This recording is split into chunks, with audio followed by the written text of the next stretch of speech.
Hello friends, welcome to my channel Sonia Hindi club.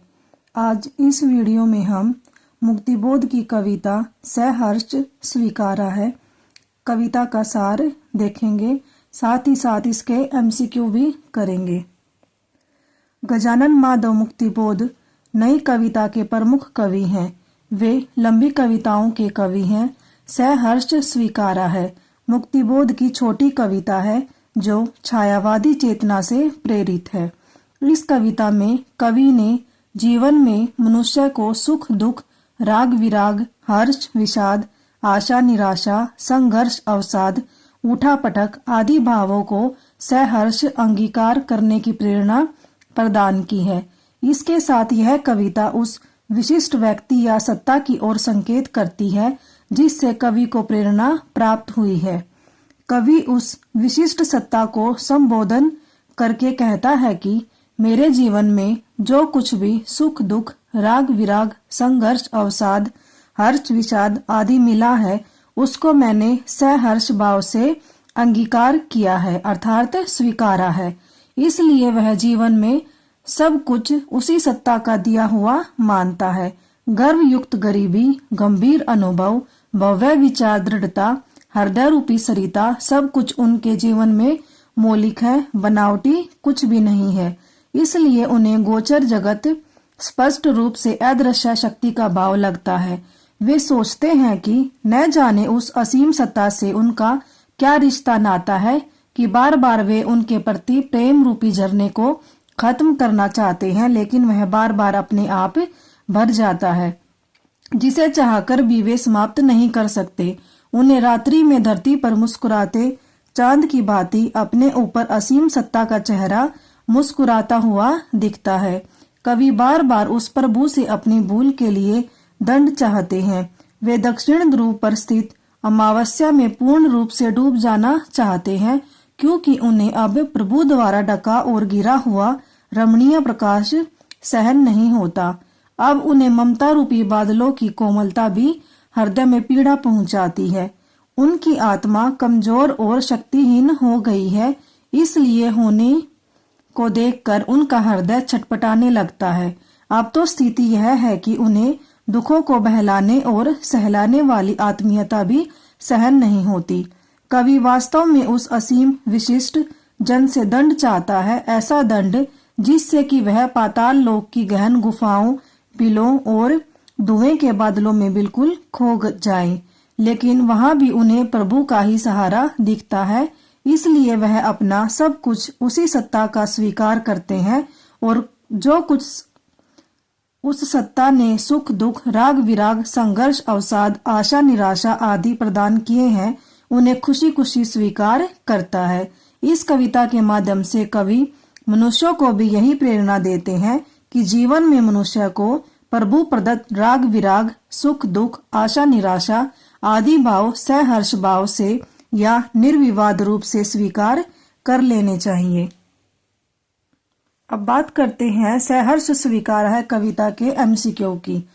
Question है, सहर्ष स्वीकार है कविता के कवि हैं गजाकर माधव मुक्तिबोध, गजानन माधव मुक्तिबोध, गिरधर माधव मुक्तिबोध, गजमुख माधव मुक्तिबोध। आंसर हो जाएगा गजानन माधव मुक्तिबोध। जिंदगी में जो कुछ है, जो भी है, उसे कैसे स्वीकारा है? सहर्ष, समवेत, सहज, सरोष। आंसर है सहर्ष। कवि के अनुसार जो कुछ भी मेरा है वह तुम्हें क्या है? तुम्हारा है, पराया है, प्यारा है, न्यारा है। क्या है? प्यारा है। यहाँ पर कवि कहते हैं मुक्तिबोध जी कि जो भी सत्ता ने मुझे दिया है, सुख दिया है, दुख दिया है, राग दिया है, विषाद दिया है, वो सब भी मुझको प्यारा है। मैं उसको सहर्ष स्वीकार करता हूँ। गरीबी को कैसा बताया है? शर्मीली, दुख भरी, सुखदायक, गर्वीली। आंसर हो जाएगा गर्वीली। कवि के भीतर क्या है? स्मृतियां, आत्मचिंतन, मीठे पानी का झरना, सांसारिक उलझने। आंसर मीठे पानी का झरना। कवि ने ऊपर तुम की तुलना किससे की है? सूर्य से, चांद से, आकाश से, नक्षत्रों से। आंसर चांद से। कवि किस अपराध के लिए दंड मांगता है? प्रभु को भूल जाने के, कोई कार्य न करने के, गलत कार्य करने के, सबसे लड़ने के। आंसर प्रभु को भूल जाने के। कवि की आत्मा कैसी हो गई है? सशक्त, भाव शून्य, कमजोर या अक्षम, पीड़ा से भरी हुई। आंसर हो जाएगा कमजोर और अक्षम। कवि किस से भयभीत है? वर्तमान से, अतीत से, भविष्य से, शासन से। आंसर हो जाएगा भविष्य से। कवि को कैसी आत्मीयता सहन नहीं होती? समझाने वाली, संवेदना रहित, संवेदना देने वाली, विचारात्मक। आंसर हो जाएगा संवेदना देने वाली। कवि कहाँ लापता होना चाहता है? आकाश में, अंधेरी गुफाओं में, बादलों में, वायु में। आंसर हो जाएगा अंधेरी गुफाओं में। कवि प्रभु के प्रति क्या समर्पित करता है? धन, संपत्ति, प्राण, सर्वस्व। आंसर हो जाएगा सर्वस्व। भीतर की सरिता से कवि का क्या तात्पर्य है? हृदय की सरिता, नगर के बीच से बहने वाली सरिता, नगर के बाहर बहने वाली सरिता, शरीर की सरिता। आंसर हो जाएगा हृदय की सरिता।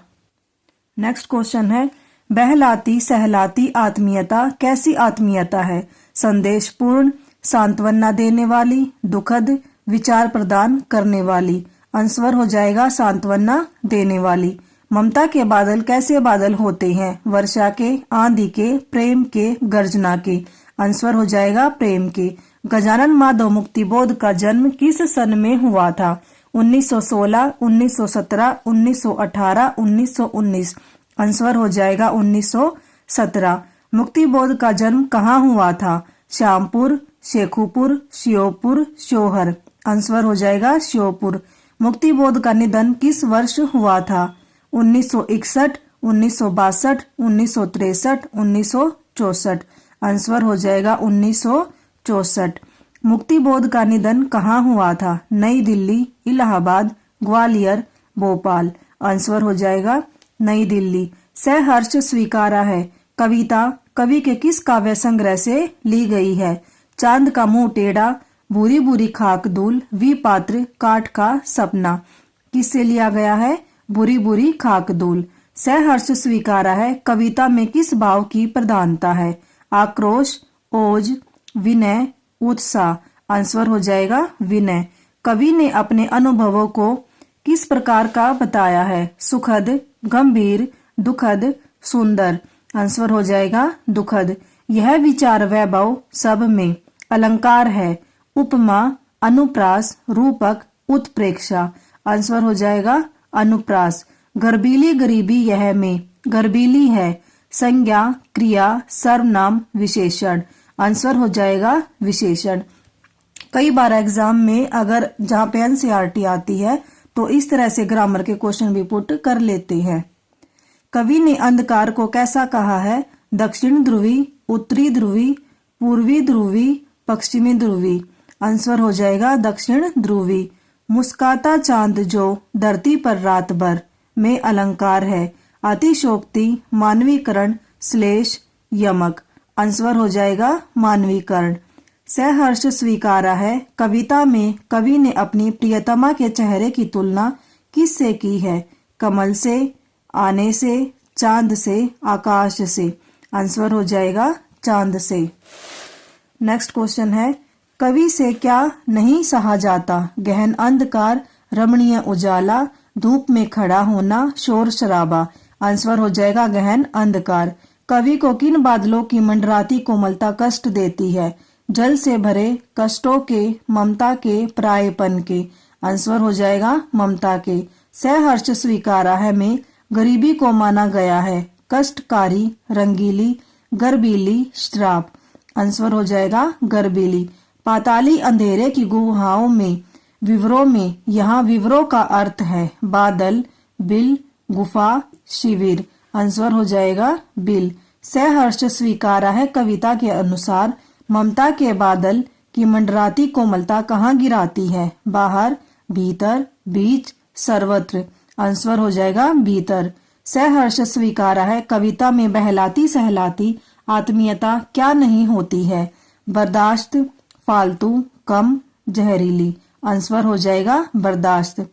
भीतर की सरिता का अर्थ है मनोभाव, अशांति, जमीनी नदी, क्रांति। आंसर हो जाएगा मनोभाव। यहाँ पर सहर्ष स्वीकारा के कविता का सार और MCQ समाप्त होते हैं। उम्मीद करती हूँ आपके लिए हेल्पफुल होंगे। Thank you.